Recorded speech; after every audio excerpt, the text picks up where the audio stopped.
Well, hello, Lyric Armstrong, your real estate agent and advocate.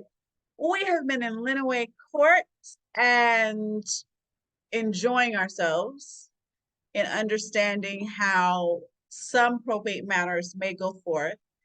And we've seen a very great, extensive amount of coverage in hearings relative to Dee Warner. Today's probate court for Dee Warner has been very eventful. I tried to highlight the videos that were relative to Dee's case. So, try and pay attention to the different titles. There were about 3 of the matters that happened last week, and then 3 of the hearings that happened today. So you got about 5 or 6 different videos on Dee Warner's case. But, check out Dale Goes to Jail. That's like the major hot topic relative to Dee Warner's case. It is a heavy one. So if you have concerns with DV or sensitive content matter, you might just want to skip the series altogether. Today, we're going back for a probate matter. And this one is going to be dealing with conservatorship. And the lady is alive, okay? She is on camera. She's alive. All right, so we can at least say that much. What we're going to learn from here is highly important for those of us who say, I'll deal with that later. I'll deal with that later. Oh, I'll do my will and trust later. I'll write that up later. I'll figure out my conservatorship later. I'll determine my power of attorneys later. Later. Tomorrow, next week, next month, later. If you put things off long enough, you might find yourself in this predicament where decisions need to be made and they won't let you make those decisions. Okay, I have trust attorneys, and I mean, this should be every trust attorney. I can't imagine any estate attorney that would not have the same rule, because I think it's an ethics rule. But they don't even want me to call them. If I want to say, oh, the daughter wants to get a trust and a will going for their mother, and then they say, well, where's the mother located? Does the mother live on her own? Is the mother in her house? And they say, oh no, the mother is in a what's those things called? Like a nursing home. The mother's in a nursing home. Well, does she have all her faculties and her, is she able to think beyond, the whatever year that she's stuck in? Does she know today's current date? Does she know who the current president is? Is she with all of her faculties of understanding? Well, she's in and out. They won't touch you with a 10-foot pole. And guess what happens? If it wasn't in the trust and you didn't have a trust before and there's no will, you're going to go to probate. So don't wait till some day in the future. Do it now. I guess I'm doing my speech before the end. But do it now. Get your trust now. And then changes later if you need to. Okay, let's get into court. We talked enough. Let's get into court. You know this is backwards. I don't do it this way. But like, share, and subscribe. We're going to go to court. Okay, Zoom. Thank you for. Okay, yeah, it's late. I'm tired. Okay. No, that ain't it. Here we go. Probate court. We're back into probate court in Lenawee Court. Judge Catherine is up. And let's see what we can get into. Given the circumstances indicated by your physician as I want to turn this out. Okay, so everything's turned up. So unplug. After appearances, let's go ahead and start in the courtroom. Rebecca Harvey for Adult Protective Services. And Jason Harris, APS. Jason Harrison? Jason Harris. Harris. Okay, so Adult Protective Services is here. APS, Adult Protective Services. So that's both of them. They're both adult. Michael McFarland, attorney guardian ad litem. Michael McFarland, attorney guardian ad litem. He was in Dee Warner's matter. Now he's in court on a whole different matter. I do not think this lady has any relation to Dee Warner, but he is a repeat repeat defendant. Good morning, Your Honor. Ariel Berger here on behalf of Jane Cross. Okay, not sure who Jane Cross is, but that's who she represents. And then the young lady that is in the hospital bed is the one of subject matter. And from the hospital? Kelly Valdez, care navigator at Hickman. And this is Dr. Origze. I'm covering for Dr. Shaw. Okay, could you spell that for us one more time, please? Of course, it's last name is Aurakzai. Thank you so much. All right, Ms. Hart.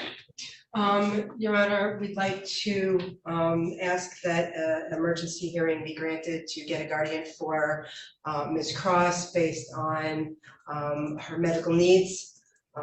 And we have testimony that we're prepared to provide. And obviously, we're going to ask if we can call the doctor first so that we can excuse him. So, thank you. Any comments on your initial position here, Ms. Berger? Thank you, Your Honor. We have no objection to calling the doctor right away. I did briefly get to speak with my client. She indicates that she knows what a guardian would do and that she has no objection to her sister Mary performing those duties for her. All right, Mr. McFarland. That was the same as contained in my report. Very good, yes, which I have received. All right then, I'm sorry in advance if I mispronounce this, but Dr. Orikazi? Origze, yeah, that's okay. All right, please, okay, good enough. All right, please raise your right hand and let me know when it's raised. Okay. Yep, raising my right hand. Thank you. Do you swear or affirm to tell the truth, the whole truth, and nothing but the truth, so help you God? Yes.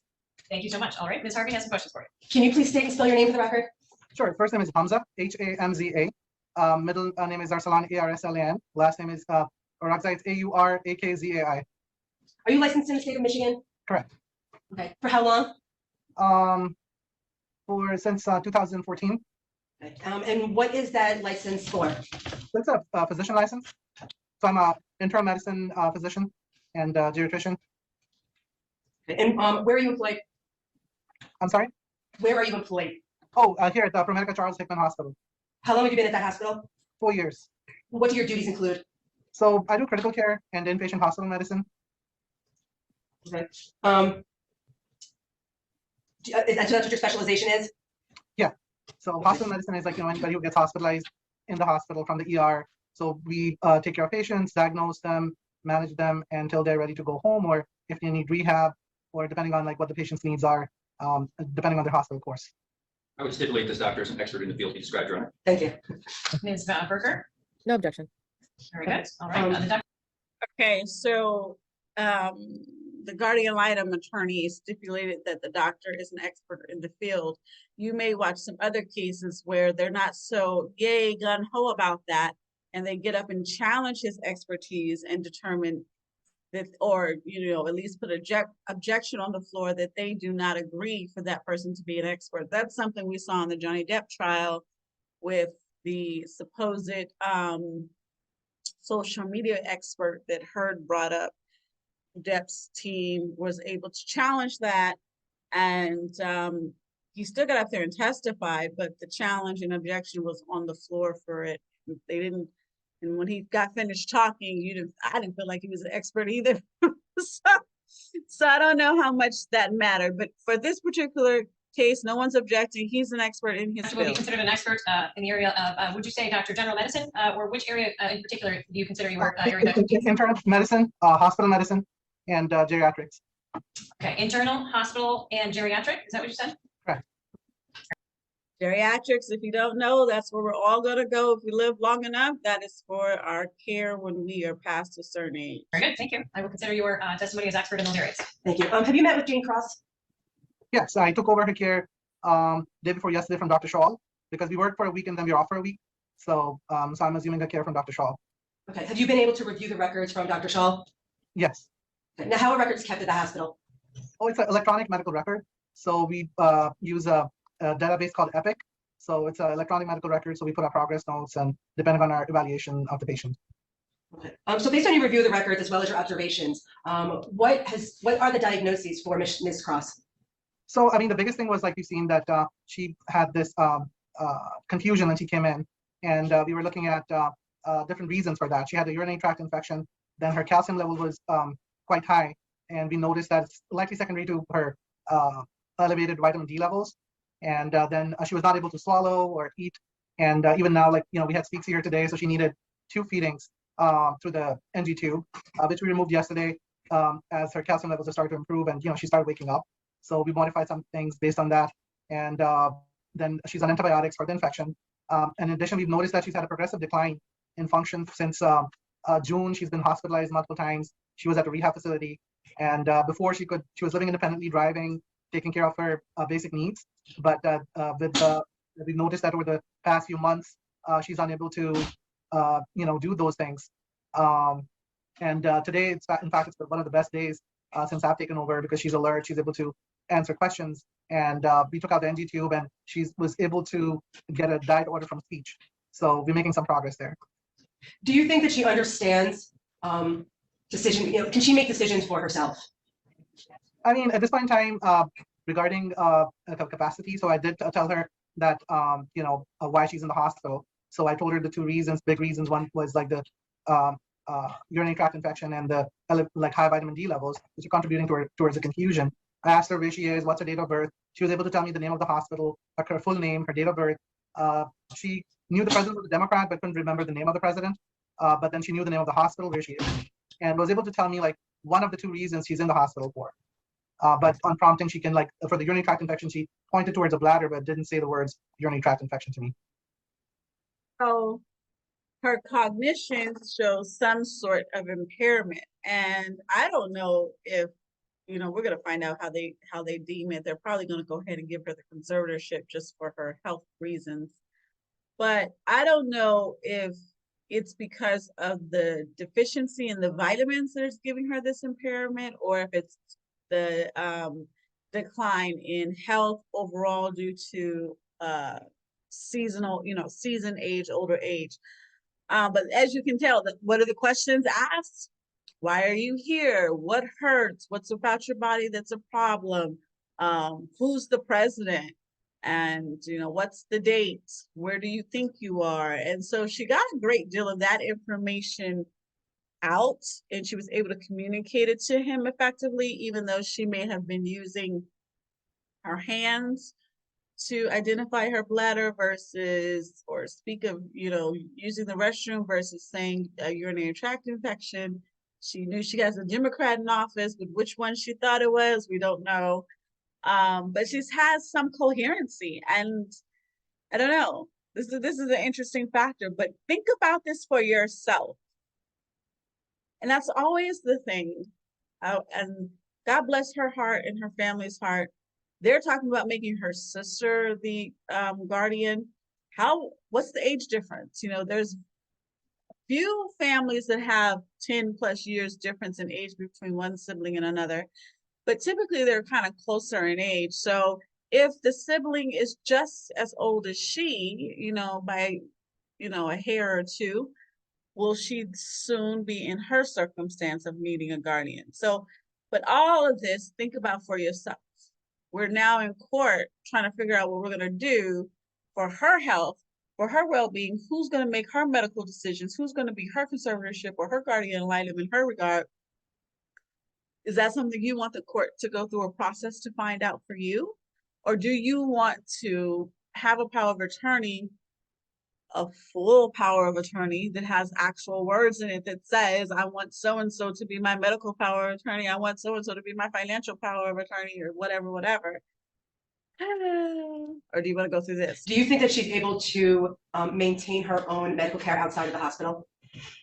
I mean, it's hard to, it depends on where she's at the point, at this point in time, like initially when she came in, she was sick, and throughout her the course of her hospital stay, as we normally, when we do interventions and patients respond to treatment, and depending on how long they take to respond, and where they reach and they're able to maintain that medication, it's hard to predict. And given the fact that she's in her 70s and she's got underlying, like cognitive impairment, that can either worsen or stay the same, or can get, depending on like what happens. Like if she gets another infection, her calcium level goes up, she might go back into like the same confusion state. But at this point in time, it seems that she's on the mend and she's improving. But in the future, yes, she can worsen, or she can maintain her own. And do you think this condition will continue indefinitely? It is going to progress, yes. Like because like dementia, cognitive impairment, it has got 7 stages, and Okay.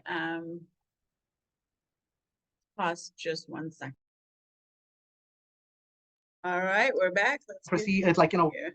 like dementia, cognitive, Go back she just a can second. maintain her own. And do you think this condition will continue indefinitely? Um, it is going to progress, yes, like because like dementia, cognitive impairment, it has got 7 stages, and it proceeds, it like worsens over time, and sometimes some medications work, and after a certain period of time, medications stop working, and then you can only just provide supportive care at that point in time. Do you think that that Jane would benefit from having a guardian? Absolutely, I think it's a great idea, like especially in times when she's not well, that somebody to make medical decisions for her, help us guide therapy, who could who knows her really well, knows what's best for her and what she would want. So I think that would be a good idea, and it seems like she trusts her sister, Miss Mary. Thank you. That's all I have right now, Your Honor. Sure. Questions, Ms. Kroger? None, Your Honor, thank you. Mr. McFarland? Doctor, did I understand you that Jane is not able to eat solid foods yet? Mr. She McFarland, is you wanna- eating, today we've advanced her diet to the pureed diet. So she's getting a pureed diet and moderately thickened liquids today. But she does, she did have some trouble swallowing with the speech therapist. And so they're going to come and reevaluate her again tomorrow to see how she does in the new dietary recommendations. Because till yesterday she was not safe to swallow, and she was aspirating. Even today she was aspirating to some extent, but it's better than yesterday. Do you think that with her baseline diagnosis of dementia, that she can adequately make medical decisions on her own, or does she need the assistance of a guardian? I think she would benefit from the assistance of a guardian, because dementia, you have your highs and lows. You have waxing and waning conscious levels. So if you catch the patient at a good time, you'll think that they're lucid, but then, if they are having that waning level, like, when they're confused or sundowning, then they might not be able to answer your questions or be able to understand what's going on with them and make appropriate decisions. Thank you very much, Doctor. Nothing further. Doctor, do you think that Ms. Cross is in a state where she could make a legal decision? For example, if she wanted to appoint someone as a patient advocate or as a power of attorney, would she, in your opinion, have the capacity to do that at this point? I mean, I think that she's improving, and I think today is the best day I've seen her, because like 2 days ago she was unconscious, and we were debating that whether we should do it like palliative care at that point in time, or we should get a PEG tube, or would that be we were like thinking of the worst case scenario at that point in time. So until yesterday she started to actually be more alert and responsive, but today, like, answering the questions, and she's moving her limbs because she wasn't doing that. So I'm thinking that today is the best day what I've seen in prior documentation, and as far as I've seen Mrs. Cross. So I think she is able to she's in the best state today to make any decisions. Okay, so the judge is not just asking a question because it just sounds good and she's checking her boxes. It really does speak to the hearing of the day, because though you got to say that, does it make sense? In one scenario, you have the witness expressing that this particular individual needs a guardian, that she would benefit from one, someone to help her make decisions, someone to help her get around and do what she needs to do. So they're looking to appoint a guardian. But her attorney and others are saying, well, she trusts her sister, so her sister should be the guardian. She wants her sister to be her guardian or her conservator. That may very well be the case. However, how can she say that if you are saying in one regard she does not have cognitive ability, or her cognition is impaired or lessened by some measurement? So this is why I was saying that you have the right to make these decisions prior to getting to that state of in and out, sundown dementia, that you can have a power of attorney put into place that once that time takes effect, that you in fact want so-and-so to be your medical guardian, or you want someone else to be your financial power of attorney, or whatever have you. You can put these things in place prior to you getting into a situation such as this, because now the court gets to decide if in fact she has enough cognition to choose her sister to be her guardian after all. I would say, but saying that, like I said, capacity, we would look at like 3 or 4 things. Basically, she's alert and oriented, where she is, knows her date of birth, name, was able to tell me a part of her treatment plan, but was not able to reproduce the whole of it. So I do think that she's got some comprehension and knows what's going on. Thank you. Any questions based on my questions? None. No, Your Honor. Just one. Go ahead. Doctor, if she continues to improve, do you think that she would be able to make decisions better down the road in the short term? Let's say if we were to come back in 15, 20 days. Absolutely. I mean, like, I would say that, because like a baseline functioning from June from my primary care's office notes, because like for me, I like to give the best possible like benefit of the doubt to the patient, because when they're unwell, anybody who's unwell is not in a state to make those decisions. So I want them to be at their best possible, a mental and health state to make those decisions. And looking at her, because like when I initially took over, I was like, it was all doom and gloom at that point in time. And but then I looked at the June notes from the primary care and the therapy notes from June when she was hospitalized here at our hospital. Kelly, it has to restart. Okay. Are we still connected? Yes. Oh, I'm sorry. We are just logging back in because our computer logged out. Just a second. Keep talking. So based on those, I mean, she was living independently. Somebody was driving, doing her grocery. I mean, my sister helps her with her, a lot of her stuff. She was able to walk with therapy, I think 45 feet with a walker. And, the primary care thought that she would benefit from short-term rehab, eventually coming home and live independently with home care. So that, showed that somebody who was functioning at a pretty independent level. And this is like a pretty, like a progressive decline, a rapid change. And we did a very thorough workup, like for stroke, for metabolic abnormalities, for infectious etiologies. So I think like, yeah, I'm hoping that she improves. But then again, like I said, the dementia, you have the chance that might go, she might go into a confusional state, and she would definitely benefit from having somebody who can make decisions for her in terms of her health and her finances for the betterment of the patient. Thank you, doctor. Nothing further. We're all set. If everybody else doesn't have any questions, we would ask that the doctor be released. No objections. All right, thank you so much. Permission to be excused. Yes, thank you for your time and your testimony. Thank you so much. Take care. Have a wonderful day. Thank you, you too. I'll see you later. Ms. Harvey? We'd like to call Mary Marr. Okay, Ms. Mary Marr, come on up to our witness stand.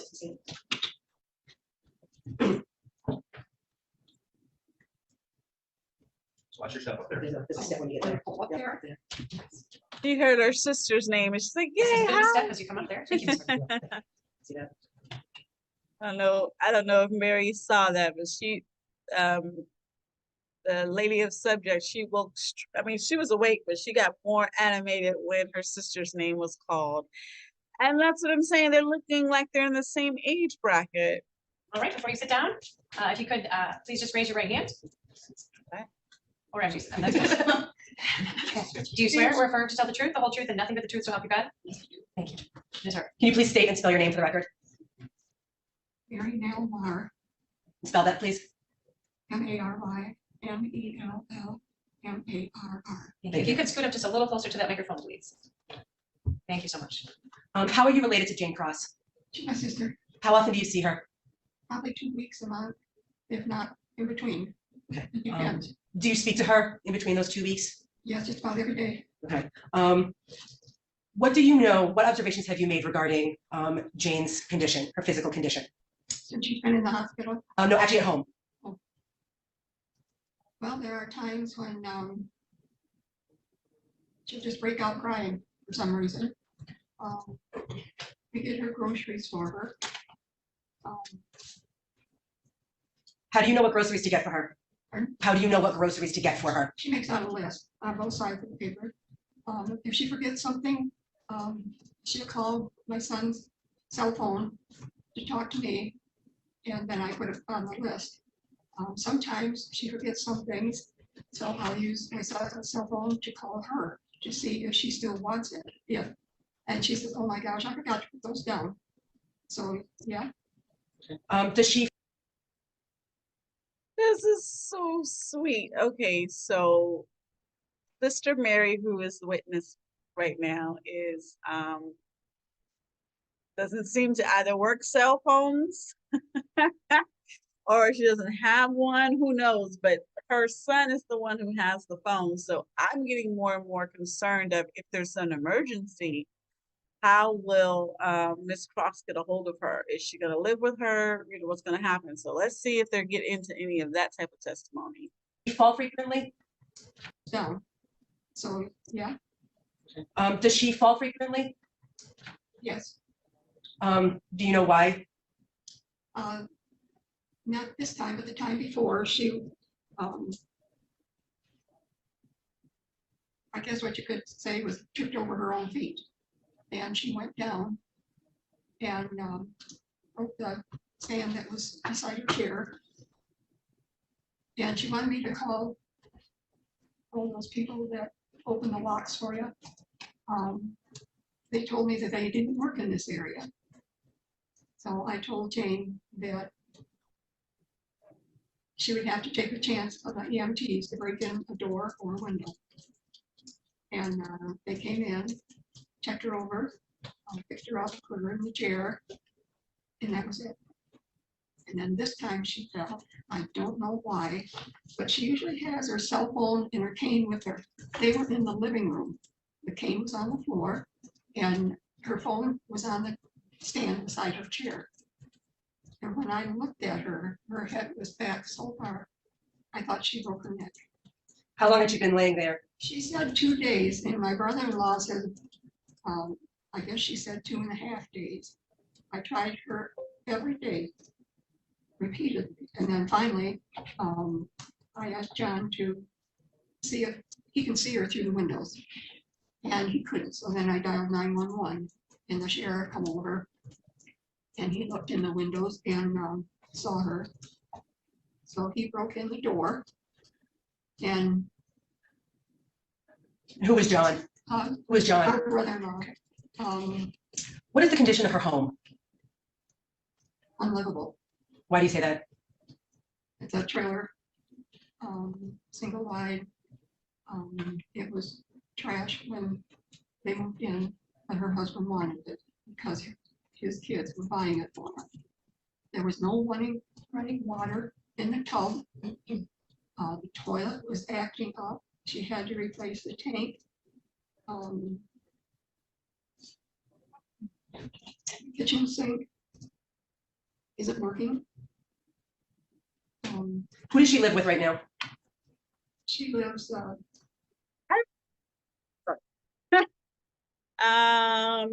Okay, this is the APS. The APS is asking these sets of questions, and we're doing some leaping here.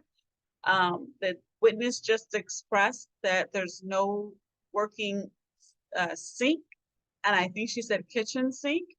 And so that's a question of concern for health relative to any person, and especially someone who's going to need conservatorship or at least, guardian litem care.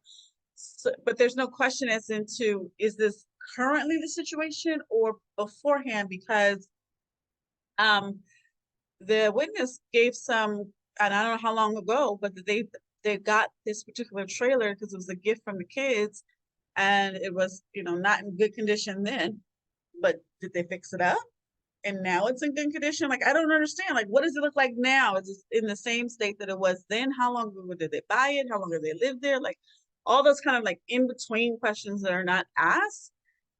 I believe it, an attorney would definitely ask those questions, and maybe the judge will ask if she finds it necessary to, that would be one of the times the judge would say, hey, well, how long have they been living? What is the actual condition of the living situation now? Like I said, we're going to find out. She may very well want her to move out of that particular trailer anyway and move into her house. And that's maybe why she's like, it's a terrible place for her to live. We'll see. Does anybody live with her? No. Okay. How far do you live from her? Oh, gosh. Can't be more than 3 or 4 miles like that. Okay. Okay, that's close. How much do you know about how much Jane eats or drinks? Of her what? About her eating and drinking? She doesn't drink alcohol. She doesn't smoke. She doesn't. No, she No, just like her regular Moderate diet. her Does she eat food. regularly? All depends on how she feels. She has a lot of time. Isn't that funny? Drinking does not mean alcohol, but we use it so much in that context that even this young lady is like, no, she doesn't drink or smoke.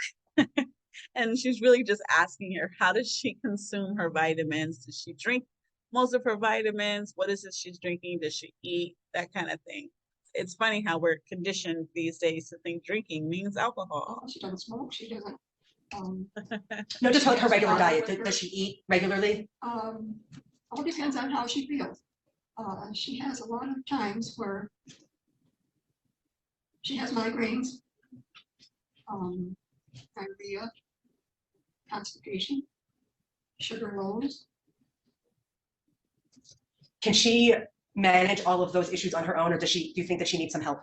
She takes pills, usually Tylenol extra strength for the migraine. The doctor tried to get her to get one of the migraine pills, but they were $100, and she said she could not do that.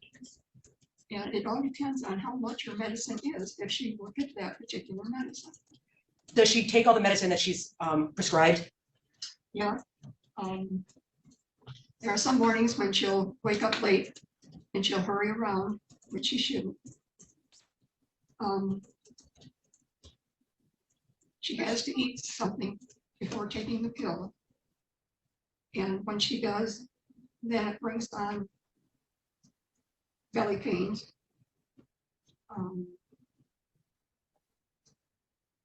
Okay. Okay. So I'm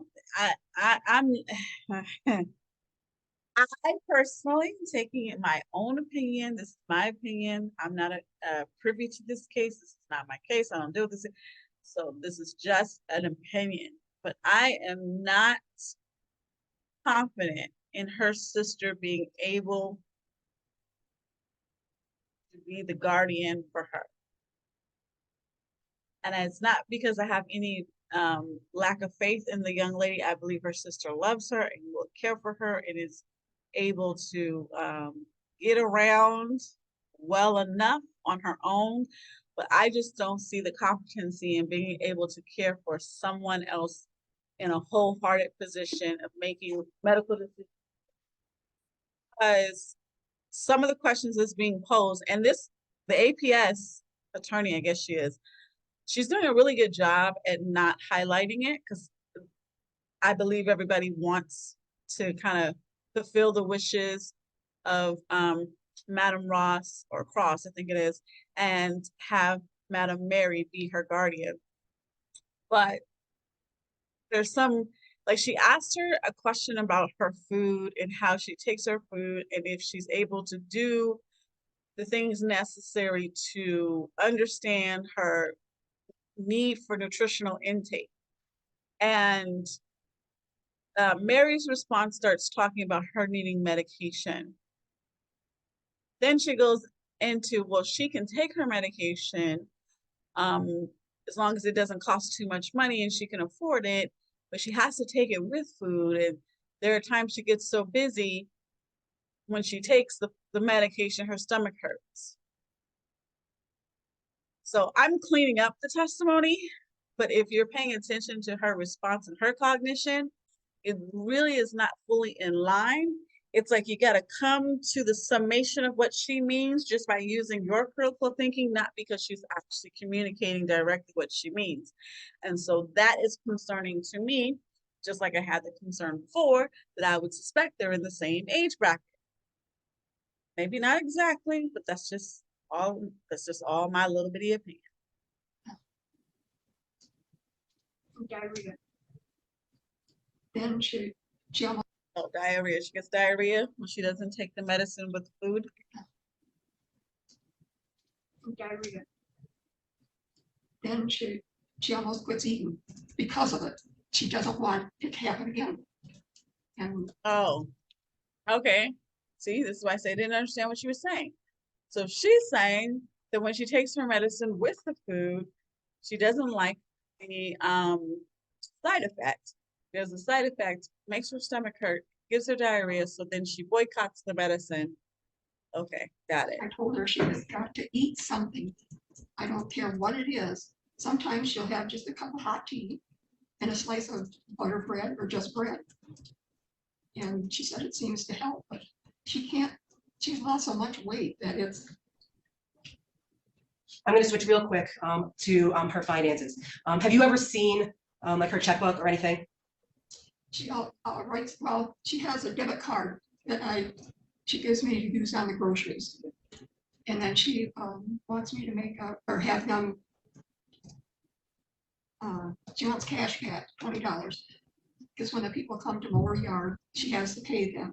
Or to take her trash out, she has to pay them. Sometimes she'll take the trash out by herself, but she'll take her phone with her in case she falls. Do you know if all her bills are up to date? Pardon? Do you know if all of her bills are up to date? No, I found bills that were not paid. I put them all together. I took her purse home, but I haven't checked inside to see what was in it.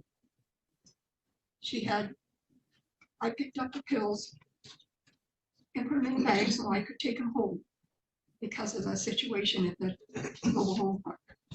Do you understand what a guardian is? Okay, our young lady is falling asleep. And I don't want you taking a video, not you, but some of those who are nefarious. I don't want them taking a video picture of her and doing something crazy with it. So I'm gonna cover her up. Yeah. Do you understand what those responsibilities entail? Pretty much so, yeah. Are you willing to be your sister's guardian? Yes. Do you have the time and the ability and the transportation to help her out? Yes. Go ahead, Your Honor. Ms. Berger, any questions? I have nothing, Your Honor. Mr. Garland? Just briefly. Mary, when you and I talked on the phone, you said you have no criminal history. Is that correct? Is that yes? Pardon? You have no criminal history. Is that correct? Yes. And you have no history with adult protective services or child protective services. Is that correct? Yes.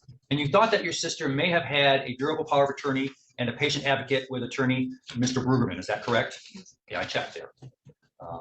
I have no further questions, Your Honor. Okay, Ms. Mary? No history. Is that yes?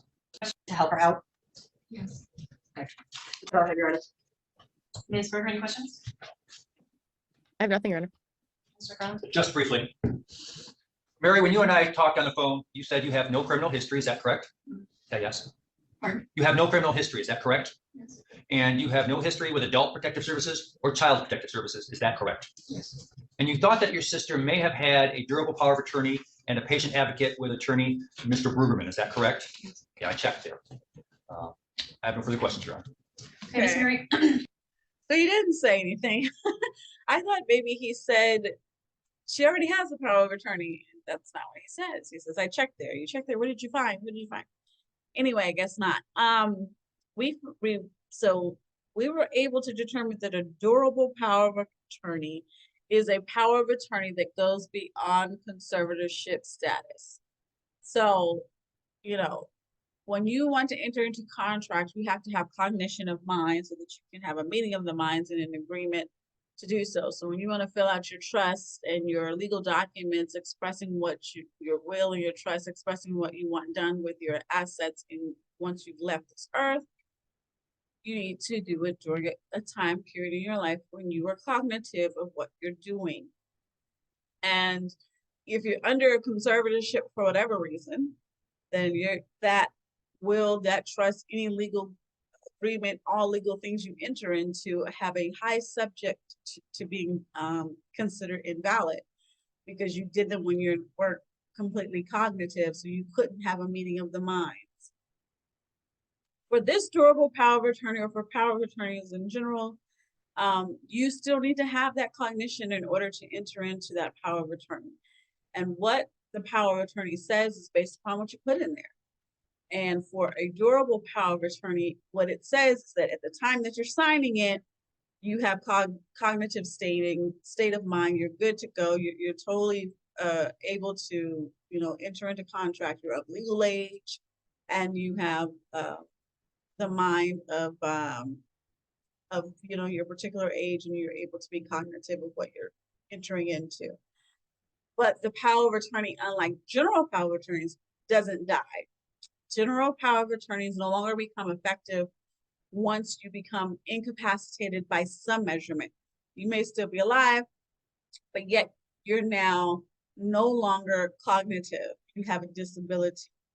You are, in the hospital. Here we are, dementia, these kind of elements that would void a general power of attorney that no longer is effective. In order for it to stay effective during that time frame that you were incapacitated or loss of cognition is when you have a durable power of attorney. So that's why he's asking relative to a durable power of attorney and not some general one. Because durable power of attorney is the one that will live beyond that until your death, and will give that particular person or even entity, if you have some conservatorship, trust that you want to deal with your finances, but you want it to be an entity that's dealing with your finances, if you give them the power of attorney to do so, and if you give them a durable power of attorney, it will live beyond cognition issues. You just have to make sure that you enter into it when you are still cognitive.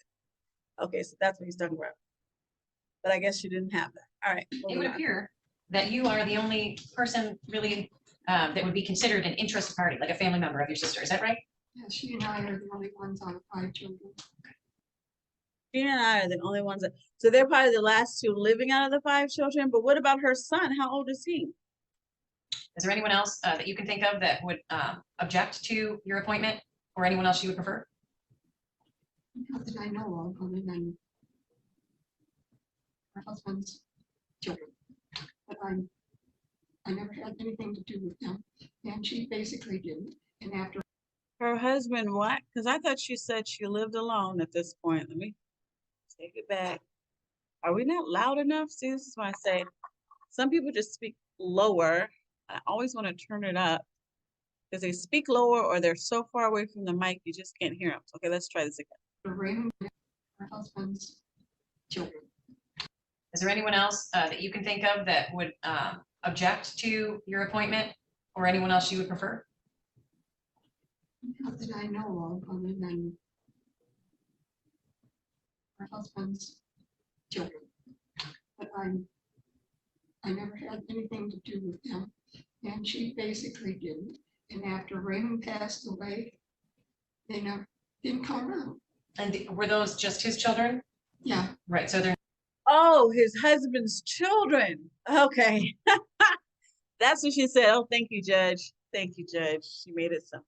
not Okay, good. any I got it. biological relation to you or your sister? no, Got it. Okay. Any questions based on my questions? No, thank you. Further, Your Honor. That's all we have, Your Honor. All right, well, Ms. Mary, today's hearing was conducted in short order, right? It's an emergency hearing.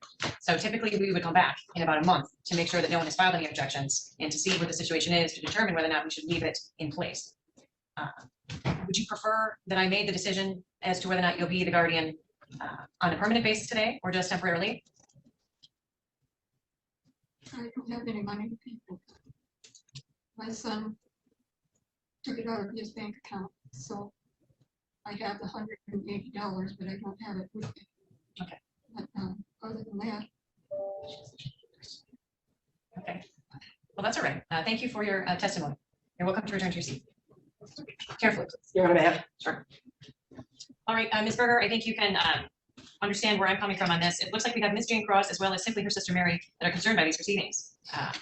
Obviously, this is a temporary request for a temporary guardian, but both interested parties are here. Would you like to address whether or not you'd like the court to come back or to just simply make the decision today? And have you had a chance to talk with your client about that? Sort of, Your Honor. She's okay with her sister acting as her guardian going forward. So I don't see the need for us to come back. I think that if we can have orders as soon as possible, that will actually help stabilize my client quickly. It wouldn't matter really if we came back and got full guardianship or not, but I think for the benefit of the family and the ease of transportation and connection, and some of the age of the parties, I would be in agreement with entering those full orders today. Ms. Harvey, your position? We are actually in complete agreement with that. I think it would be easier for everybody. And as everybody's in agreement, I don't see any objections. So I would ask that we put the full orders in today. I was also going to propose that, so I have no objections. Ms. Harvey, is there anyone else you'd like me to hear from? No, thank you. Ms. Berger? No, Your Honor. Mr. McFarland? No, thank you. Very well, comments? Your Honor, based on the doctor's testimony, the agreement of Ms. Cross and testimony of Ms. Marr, we think it's in Ms. Cross's best interest for her health, safety, and welfare that a guardian be appointed. Ms. Mary Marr has agreed to take on that responsibility, as well as Jane's acceptance of Mary as that. So that is what we are asking for today. Ms. Berger? Yes, thank you, Your Honor. I am in support of that. My client is agreeable to the same, and I think that by avoiding an additional hearing, it would avoid any additional expense to the family. Thank you. I support the same, Your Honor. Thank you. Well, the court finds all interested parties were given notice for purposes of today's hearing, as we have already explored on record. Ms. Jane Cross and her sister Mary are the only ones left in their family, and they both have come forward asking for her appointment formally with the assistance of attorneys. So I will accept the waiver of notice as it relates to the full hearing, considering their request, as well as the consideration around the expense associated with returning again, both financial, emotional, and physical, frankly, given the condition of the parties. I do find further that we have had a presentation of clear and convincing evidence as it relates to Ms. Jane Cross, that she has a number of diagnoses that impair her ability to function on her own. And also the evidence demonstrates that the appointment of a guardian is necessary as a means of providing continuing care and supervision. The evidence has shown she is impaired to the extent that she lacks sufficient understanding or capacity to make or communicate informed decisions, and is therefore an incapacitated individual under the law. We have, of course, in support of that, the affidavit executed by Dr. Shaw, who is the physician treating in the emergency room, who notes at the time this was filed, there was a need to place a surgical feeding tube. There was the issue of not swallowing adequately, and she has not been eating or drinking for days at this time.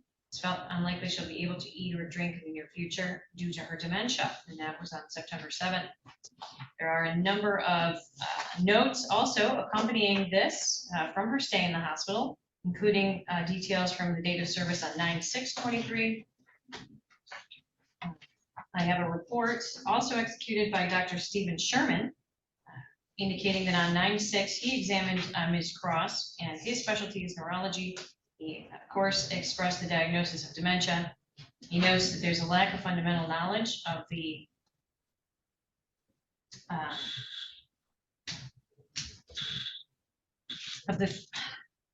extent of her need for medical. He notes that there's a lack of fundamental knowledge of the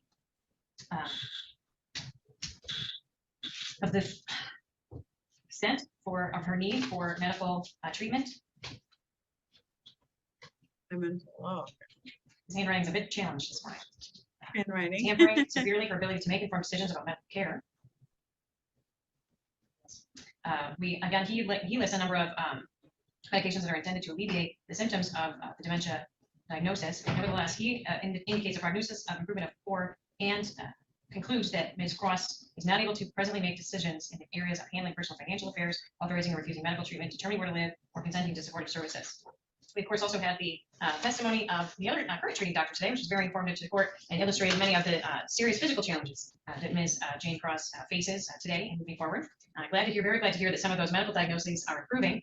But then we also heard from Ms. Mary Cross, who obviously sees her sister very often and understands in detail her daily routines and some of the additional challenges that present as a result of both those physical diagnoses as well as the dementia diagnosis that further supports and really puts all the pieces into perspective that Ms. Jane Cross does need a guardian.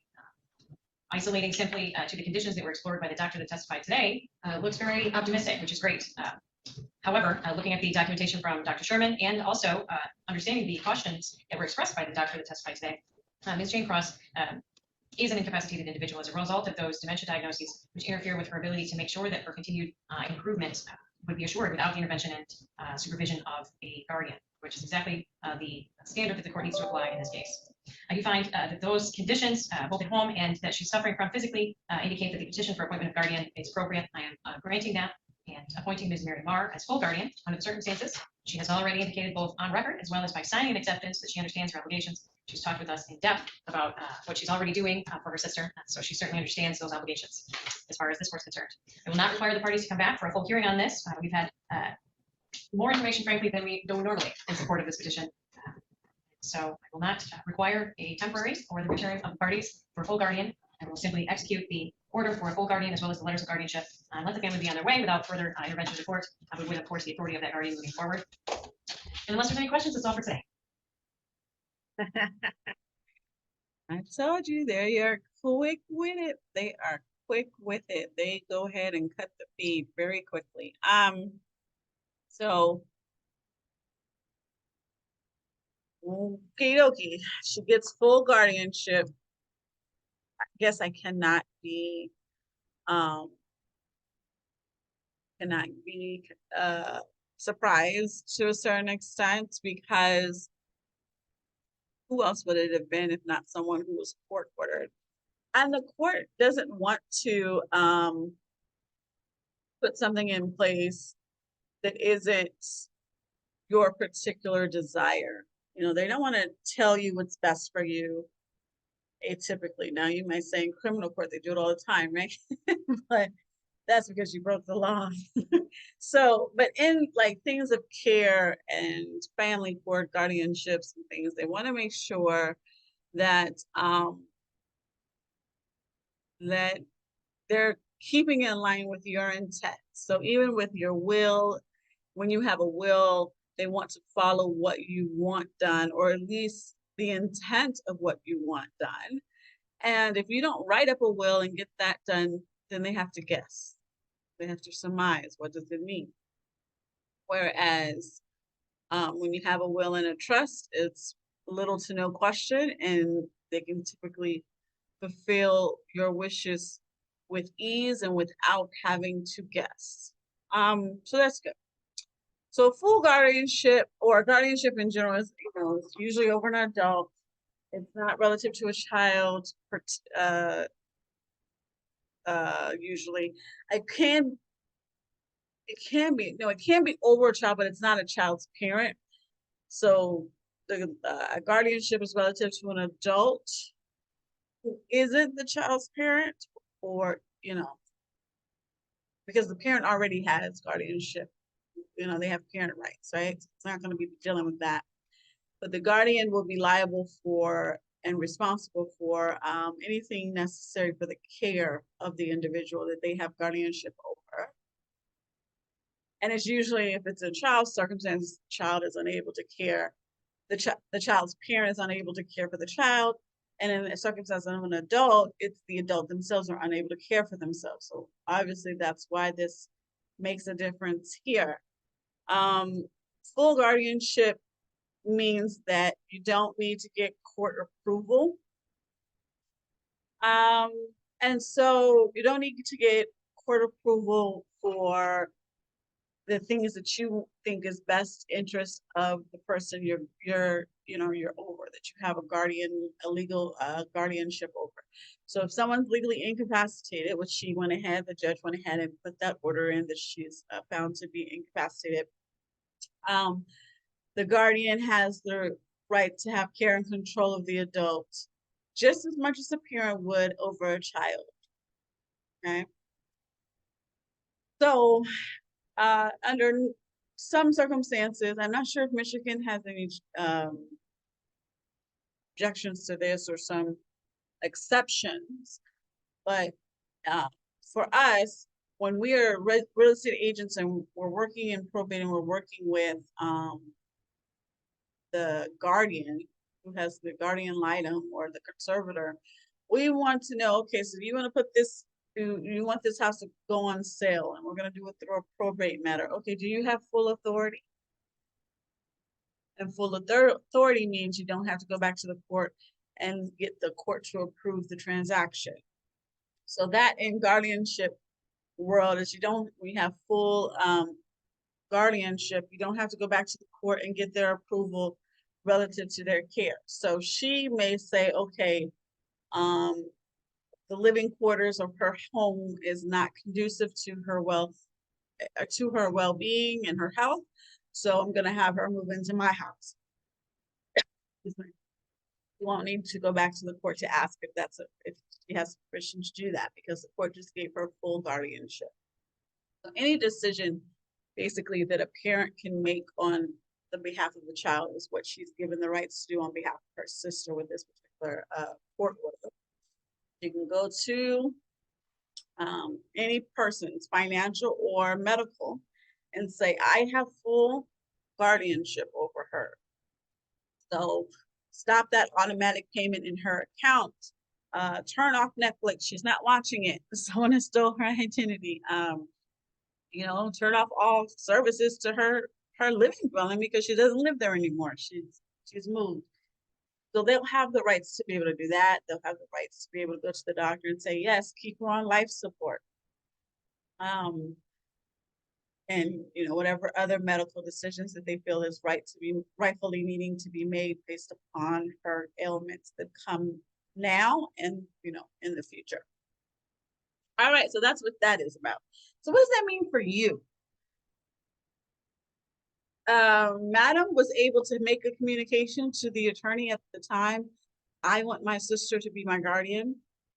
We're the closest one to another. And the physician was able to attest that, during today is one of her most comprehensive days. She's in some type of mobility. She's moving her body parts around. She's awake. Sometimes she did go to sleep, but she wasn't like passed out. She just went to sleep.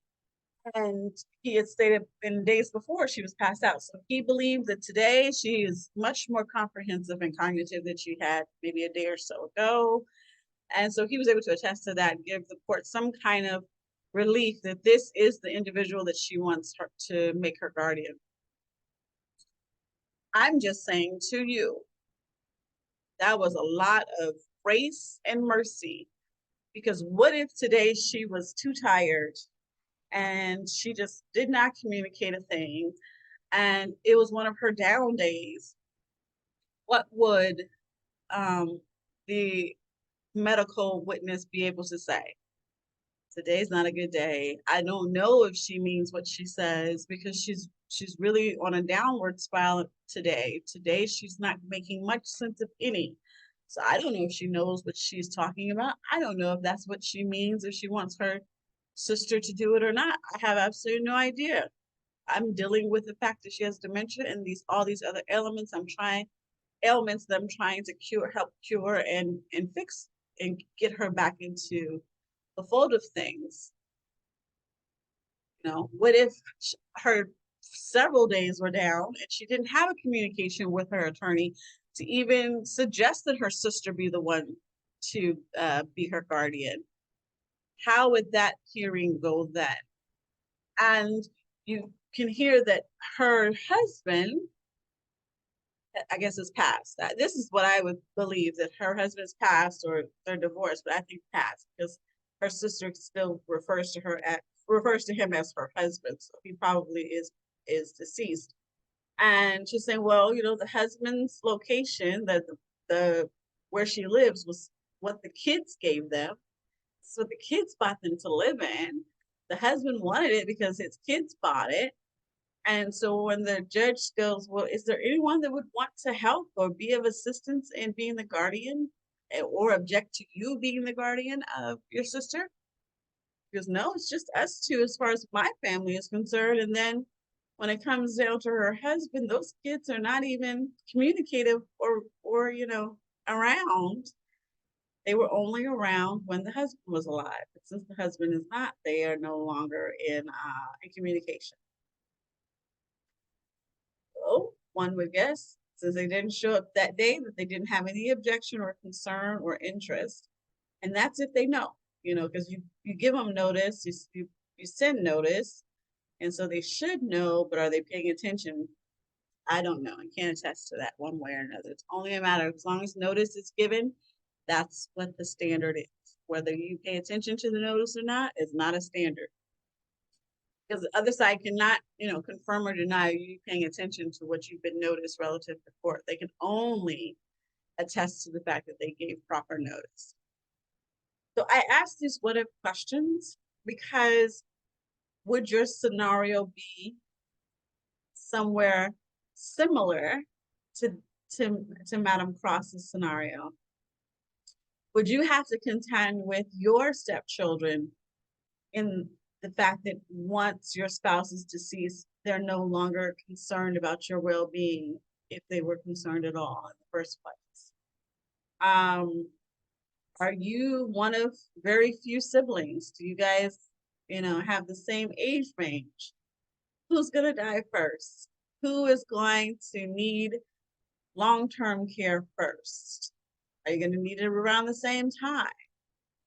So these questions are questions you can think about now, not to think about things that are morbid or sad or death, but to understand that there is a plan to be made. Have to worry about what your long-term care could be, would be, should be.